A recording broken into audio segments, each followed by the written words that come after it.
कैसे आप सब।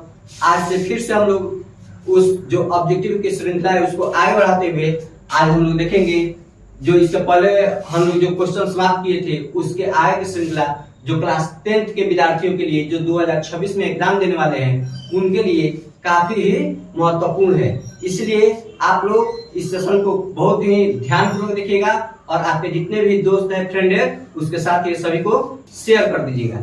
आइए देखते हैं। आज का मेरा पहला क्वेश्चन है, आर्थिक विकास का तीसरा क्षेत्र क्या है। यानी आर्थिक विकास जो हम लोग का क्लास 10th है, जो हमारे बुक के अनुसार वह जो भारत का विकास का जो क्षेत्र है वह 3 भागों में बांटा गया है, जो जिसमें है प्राथमिक क्षेत्र,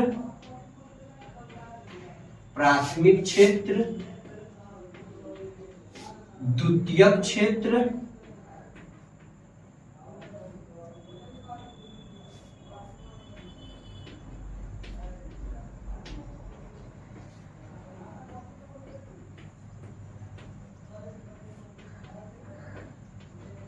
और तृतीय क्षेत्र।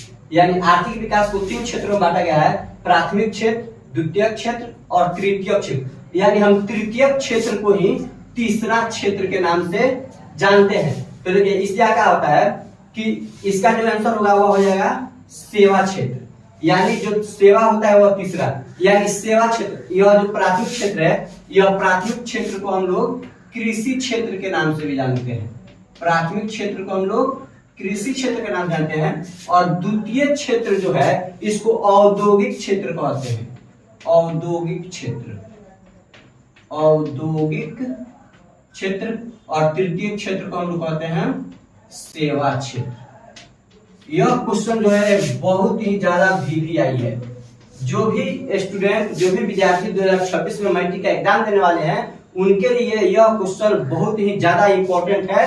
यह क्वेश्चन पिछले बार कि कई सालों में पिछले बिहार में पूछा जा चुका है। आर्थिक विकास का तीसरा क्षेत्र, आर्थिक विकास के क्षेत्र को 3 क्षेत्रों में बांटा गया है। यह भी क्वेश्चन बन सकता है कि आर्थिक विकास के क्षेत्रों को कितने क्षेत्र में बांटा गया है, तो 3 क्षेत्र, प्राथमिक क्षेत्र, द्वितीय क्षेत्र और तृतीय क्षेत्र। तो फिर यहाँ पर और क्वेश्चन क्या पूछेगा कि प्राथमिक क्षेत्र को किस क्षेत्र के नाम से जानते हैं, तो कृषि क्षेत्र, द्वितीय क्षेत्र को औद्योगिक क्षेत्र और तृतीय क्षेत्र को सेवा क्षेत्र। इतना आप लोग याद रखिए। जो भी यह कृषि आ जाएगा इसको या देखिए यहाँ पर ऑप्शन में भी दिया है कृषि, उद्योग, विनिर्माण और सेवा। यानी कृषि क्षेत्र का जो कृषि दिया गया है या किसमें आ जाएगा, यह प्राथमिक में आ जाएगा। उद्योग वाला किसमें आ जाएगा, द्वितीय में आ जाएगा। और यह विनिर्माण भी इसमें आ जाएगा। यानी जितने भी उद्योग में बड़ा बड़ा उद्योग रहता है या छोटा उद्योग हो, जो कंपनी है उसमें जब वस्तु का उत्पादन होता है तो वह सभी आते हैं हमारे द्वितीय क्षेत्र में। और जितना हम लोग सेवा होता है, जैसे मान लीजिए कोई शिक्षक कोई पढ़ा रहा है तो क्या कर रहा है, अपनी सेवा को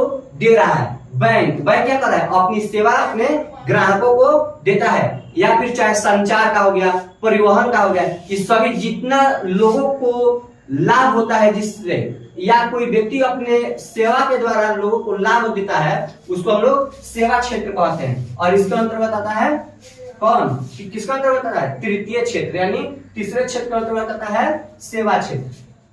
इतने ही याद रखेंगे। चलिए देखते हैं अगला क्वेश्चन। दूसरा क्वेश्चन है, श्वेत क्रांति का संबंध अर्थव्यवस्था के किस क्षेत्र से है। देखिए यहाँ पर श्वेत क्रांति और कह रहा है कि इसका जो संबंध है अर्थव्यवस्था के किस क्षेत्र से है। अभी हम लोग पिछले क्वेश्चन में देखे हैं कि अर्थव्यवस्था का जो क्षेत्र है यह कितने क्षेत्रों में बांटा गया है, 3 क्षेत्रों में, प्राथमिक क्षेत्र, द्वितीय क्षेत्र और तृतीय क्षेत्र। और देखिए यहाँ पर श्वेत क्रांति और जो यह पहला प्राथमिक क्षेत्र है, द्वितीय क्षेत्र है और उसके बाद जो तृतीय क्षेत्र है। अभी हम लोग देखे हैं कि प्राथमिक क्षेत्र को ही कृषि क्षेत्र कहते हैं। अब बताइए जो श्वेत क्रांति है, यह श्वेत क्रांति पर 1 नंबर का क्वेश्चन है कि श्वेत क्रांति क्या चीज के उत्पादन से संबंधित है। तो आप जान लीजिए कि जो श्वेत क्रांति है, यहाँ पर श्वेत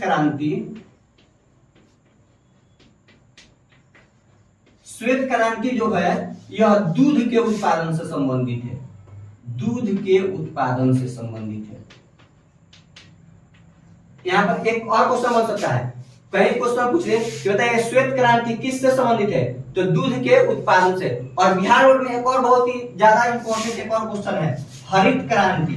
इसको भी हम लोग याद रखेंगे। हरित क्रांति का संबंध, तो हरित क्रांति का संबंध है अनाज के उत्पादन से, और यह हरित क्रांति है, यह सबसे ज्यादा प्रभावित किया था गेहूं के फसल को, सबसे ज्यादा प्रभावित, या हम कहें कि सबसे ज्यादा उत्पादन कह सकते हैं, सबसे ज्यादा उत्पादन गेहूं को किया था। और गेहूं क्या है, हमारी प्रमुख खाद्य फसल है, और सबसे प्रमुख खाद्य फसल चावल, और दूसरी प्रमुख खाद्य फसल गेहूं। और यह हरित क्रांति किससे रिलेटेड है, अनाज के उत्पादन से, जिसमें सबसे ज्यादा किस चीज का उत्पादन हुआ था, गेहूं का। और यह जो श्वेत क्रांति है, यह है दूध के उत्पादन से। अब बताइए, जो दूध का उत्पादन होगा, दूध कहां से आएगा, या हम पशु पालेंगे, और जब पशु पालेंगे तो पशु पालने का जो क्षेत्र है वो किसके अंतर्गत आएगा, क्या वह सेवा के अंतर्गत आएगा, नहीं।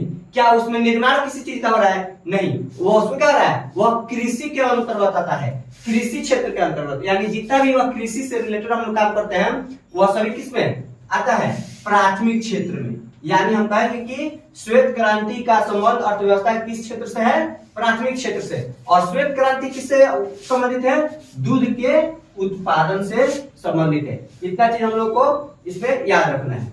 आइए देखते हैं क्वेश्चन नंबर 3। क्वेश्चन नंबर 3 है, निम्न में से कौन प्राथमिक क्षेत्र से संबंधित है। और यह क्वेश्चन एकदम बहुत ज्यादा इंपॉर्टेंट है। यह पिछले 5-6 साल यह क्वेश्चन लगातार पूछा गया है बिहार बोर्ड में, तो बहुत हद तक संभावना है, क्योंकि बिहार बोर्ड क्या करता है, क्वेश्चन को रिपीट करके पूछता है, एक के बाद एक क्वेश्चन को पूछता है। तो इसलिए यह क्वेश्चन बहुत ज्यादा इंपॉर्टेंट हो जाता है। जो 2026 में एग्जाम देने वाले हैं हमारे बिहार बोर्ड के जितने भी विद्यार्थी हैं, वो देखे कह रहा है प्राथमिक क्षेत्र से संबंधित कौन है। अब अभी हम आप लोग को बताए हैं, अब इस क्वेश्चन का आंसर आप लोगों से गलत नहीं होना चाहिए। बताइए अभी इसमें इसका आंसर क्या होगा, निम्न में से कौन प्राथमिक क्षेत्र है, कृषि क्षेत्र है, या इनमें से कोई नहीं है। तो इसका आंसर क्या हो जाएगा, कृषि क्षेत्र। अभी हम लोग देखें वह उसको कितने क्षेत्रों में बांटा गया है, 3 क्षेत्रों में बांटा गया, अर्थव्यवस्था के क्षेत्र को, प्राथमिक क्षेत्र, द्वितीय क्षेत्र और तृतीय क्षेत्र। और यहाँ पर जो सेवा क्षेत्र है, इसको हम लोग किस क्षेत्र के अंतर्गत आता है, यह आता है तृतीय, यानी तीसरे के अंतर्गत आता है। और यह औद्योगिक क्षेत्र आता है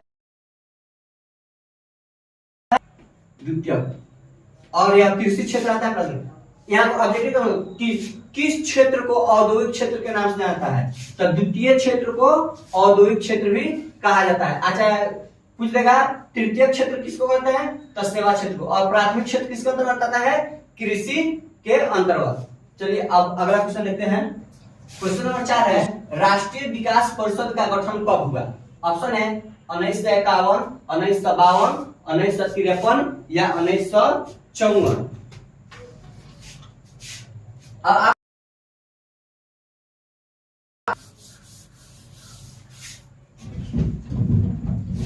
तो इसका आंसर होगा 1952। अब 1952 में कब, 6 अगस्त 1952, 6 अगस्त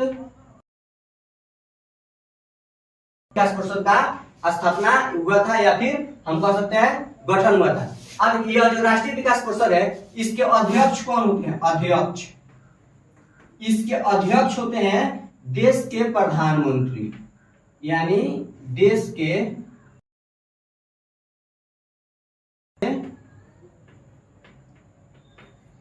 अध्यक्ष होते हैं। और यह राष्ट्रीय विकास परिषद का काम क्या है, जितना विकास वाला काम है उस सभी चीजों का देख रेख करना। और इसमें देखिए, यह जो राष्ट्रीय विकास परिषद है, इसके सदस्य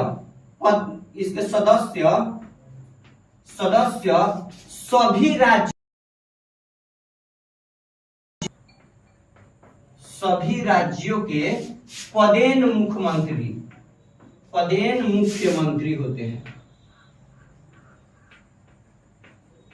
पदेन मुख्यमंत्री होते हैं। यानी हम कहेंगे कि राष्ट्रीय विकास परिषद का जितने भी सदस्य हैं, वह भारत के जितने भी राज्य हैं, कितने राज्य हैं, 28 राज्य, और 28 राज्य के सदस्य होते हैं। और राष्ट्रीय विकास परिषद का गठन 6 अगस्त 1952 को, और इसके अध्यक्ष कौन होते हैं, देश के प्रधानमंत्री, और इसके सदस्य सभी राज्यों के पदेन मुख्यमंत्री होते हैं। इसके बाहर इससे राष्ट्रीय विकास परिषद से आप लोगों से क्वेश्चन नहीं पूछेगा। आइए देखते हैं क्वेश्चन नंबर 5। हम लोग क्वेश्चन है, किस अर्थशास्त्री ने कहा था कि गरीबी कैंसर रोग की तरह है? और यह क्वेश्चन बिहार बोर्ड में पूछा हुआ है। तो देखिए यहाँ पर यह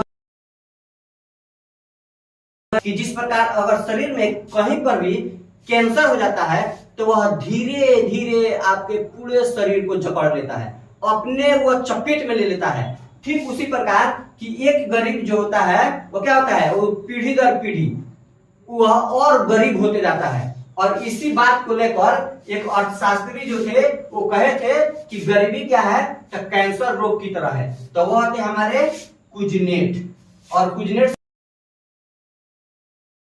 की तरह है। आज के सेशन में इतना ही क्वेश्चन रहेगा। इस सेशन को अधिक से अधिक को शेयर कीजिए, और आप चैनल पर रहे हैं तो चैनल को सब्सक्राइब कर दीजिए। धन्यवाद।